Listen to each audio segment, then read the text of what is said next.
Dear students, आज हम लोग पढ़ेंगे टॉम सायर का दूसरा भाग न्यू मेडिसिन फॉर टॉम। तो हम लोग रीडिंग स्टार्ट करते हैं। Tom was not feeling well. Tom अच्छा महसूस नहीं कर रहा था, अर्थात टॉम बीमार था। He could not sleep as well as he used to. इस वाक्य में कुड का प्रयोग किया गया है। कुड का प्रयोग वहाँ पर किया जाता है जहाँ पर कोई काम नहीं किया जा सका या कोई काम नहीं किया जा सकता था। तो ही कुड नॉट स्लीप, वह सो नहीं सकता था या सो नहीं पा रहा था। एज वेल एज, जैसा, एज वेल एज का अर्थ है जैसा। ही यूज टू, वह सोया करता था। यूज टू का प्रयोग तब किया जाता है जब कोई चीज़ ये बतानी हो कि ये काम हुआ करता था या ये काम किया जाता था। तो अगर हम पूरे सेंटेंस की बात करें, he could not sleep as well as he use to, वह उस तरह से नहीं सो पा रहा था जैसे वो पहले सोया करता था, अर्थात वो ठीक से सो नहीं पा रहा था।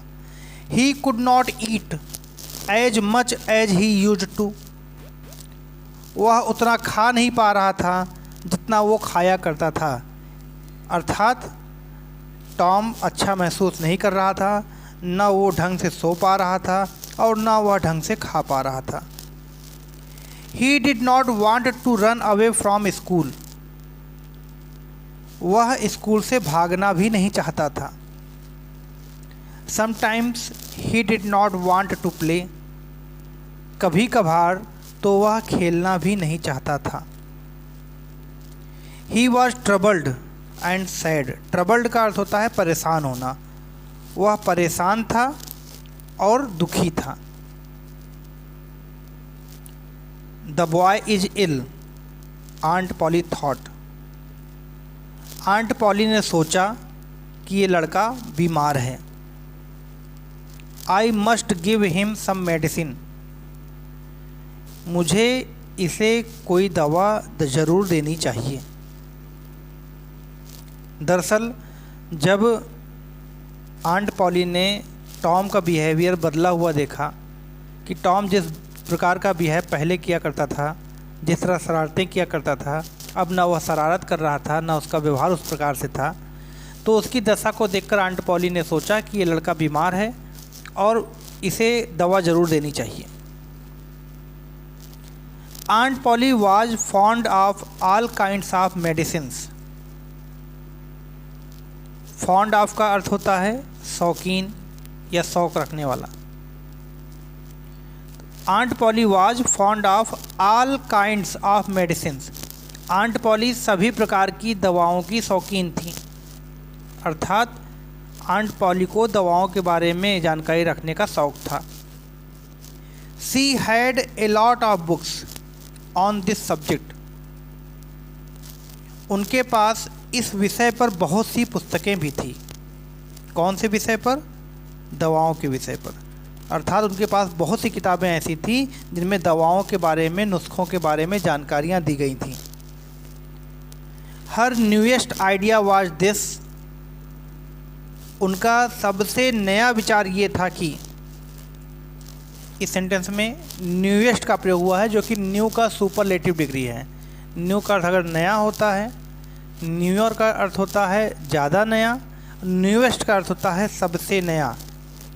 तो आंट पॉली का सबसे नया विचार यह था, when a boy was ill, जब कोई लड़का बीमार हो, he must bath in cold water every day, उसे प्रतिदिन ठंडे पानी में ज़रूर नहलाया जाना चाहिए। And so every morning she made Tom stand outside in the yard, और इसीलिए प्रत्येक सुबह वह टॉम को हाथे के बाहर खड़ा करती थी, हाथे में बाहर खड़ा करती थी। जब कभी किसी भी ऑब्जेक्ट से कोई कार्य कराया जाए तो वहाँ पर मुख्य क्रिया के रूप में मेक का प्रयोग या मेड का प्रयोग किया जाता है, जिसके उदाहरण हैं मैंने घोड़े को दौड़ाया। यहाँ पर देखिए सब्जेक्ट मैंने है, लेकिन दौड़ने का काम मेरा नहीं है। मैंने घोड़े को दौड़ाया। I made the horse run. उसने बच्चों को हंसाया। He made the children laugh. तुम उसे रुला रहे हो।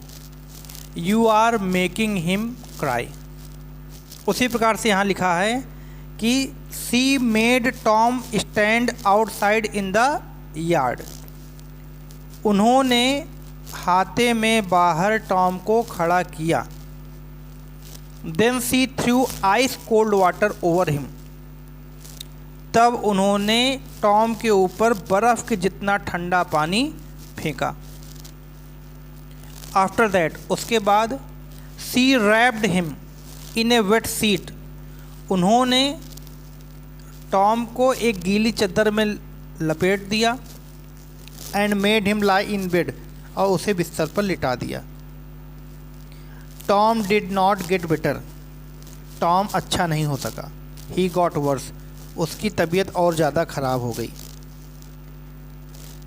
ये अभी जो बताया गया, ये आंट पॉली के द्वारा टॉम के ऊपर अपनाया गया पहला नुस्खा था, पहला तरीका था ठंडे पानी से नहलाना। इसके बारे में अक्सर प्रश्न पूछे जाते हैं।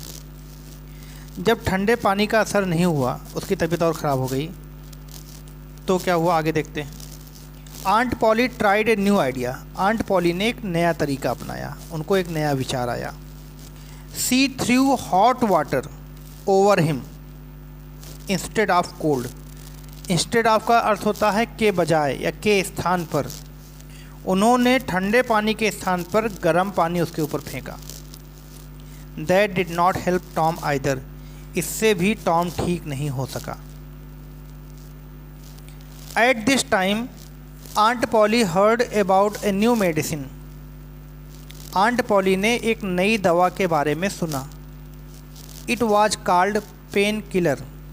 इस दवा का नाम था दर्द निवारक दवा, pain killer. It had the taste of fire. Taste of fire का मतलब आग जैसा स्वाद। इस दवा का स्वाद बिल्कुल आग जैसा तीखा था। All the same aunt Polly made Tom drink it. और उसको ही आंट पॉली ने टॉम को पिलाया। 3 spoonful after each meal. Meal का अर्थ होता है भोजन।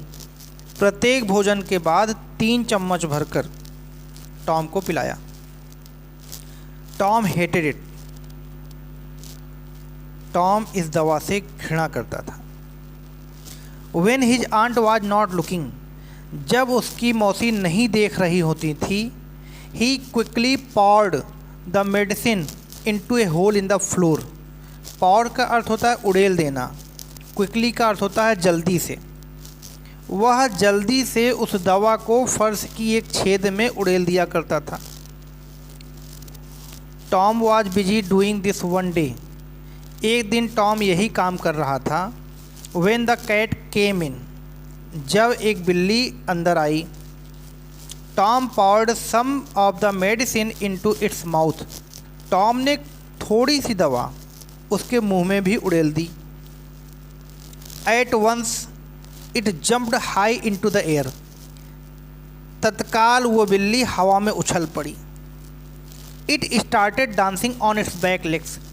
और ये बिल्ली अपने पीछे के पैरों पर खड़ी होकर नाचने लगी। It rushed about the room। कमरे में इधर उधर भागने लगी। रस अबाउट का अर्थ होता है भागना, एकदम पागल होकर भागना। Breaking everything in its path. जो भी उस बिल्ली के रास्ते में आया सब कुछ तोड़ते हुए भागने लगी। ब्रेकिंग का अर्थ है तोड़ते हुए, पाथ का अर्थ होता है रास्ता। It ran about. वह दौड़ी, वह ऐसे दौड़ी। It ran about as if it were mad. वह ऐसे दौड़ी जैसे वो पागल हो गई हो। एज इफ का अर्थ होता है मानो। वो ऐसे दौड़ी मानो वह पागल हो गई हो। Tom laughed and laughed. Tom हंसा और खूब हंसा। It was a long time since he had laughed so heartily. Heartily का अर्थ होता है हृदय से। ये बहुत समय बाद ऐसा हुआ था कि टॉम इतना हृदय से हंसा। Aunt Polly heard the noise. Aunt Polly ने शोर सुना एंड केम रसिंग इन, और भागते हुए वो अंदर आई। व्हाट इज़ द मैटर, क्या बात है? Tom could not speak for laughing. हंसने की वजह से टॉम कुछ नहीं बोल सका। At last he pointed and said. अंत में टॉम ने इशारा किया, पॉइंट करता था इशारा किया, एंड सेड और बोला, look look at the cat, देखो देखो बिल्ली को देखो। What is the matter with it, इसके साथ क्या बात हो गई है? You have been giving it that medicine, तुमने उसको ये दवा तो पिला दी? I don't know, said Tom still laughing. Tom ने कहा मैं नहीं जानता, और वो अभी हंसता रहा। स्टिल का अर्थ होता है अभी भी, वो अभी भी हंसता रहा। Aunt Polly saw the bottle of pain killer. Aunt Polly ने दर्दनाशक का बोतल देखा, द स्पून चम्मच देखा, एंड ए सॉसर और एक तस्तरी देखी। She guessed the truth. Aunt Polly ने सच्चाई का अंदाज़ा लगा लिया। Tom expected his aunt to be angry. Tom उम्मीद किया था कि उसकी मौसी गुस्सा होंगी। एक्सपेक्ट का अर्थ होता है उम्मीद करना, और एक्सपेक्टेड का अर्थ उम्मीद किया। टॉम को उम्मीद थी कि उसकी मौसी गुस्सा होंगी। To his surprise she was only thoughtful. Tom को बड़ा आश्चर्य हुआ कि मौसी केवल सोच रही थी। It's not a medicine for cats. ये दवा बिल्ली के लिए अच्छी नहीं है, सी सेड, मौसी ने कहा। Perhaps it is not a good medicine for boys. शायद ये लड़कों के लिए भी अच्छी दवा ना हो। परहैप्स का अर्थ होता है शायद। You need not take any more of it Tom. Tom, तुम्हें अब ये दवा बिल्कुल भी पीने की ज़रूरत नहीं है। This was good news for Tom. ये टॉम के लिए एक अच्छा समाचार था। He began to feel better. वह अब और अच्छा महसूस करने लगा। तो इस प्रकार से न्यू मेडिसिन फॉर टॉम की रीडिंग समाप्त हुई।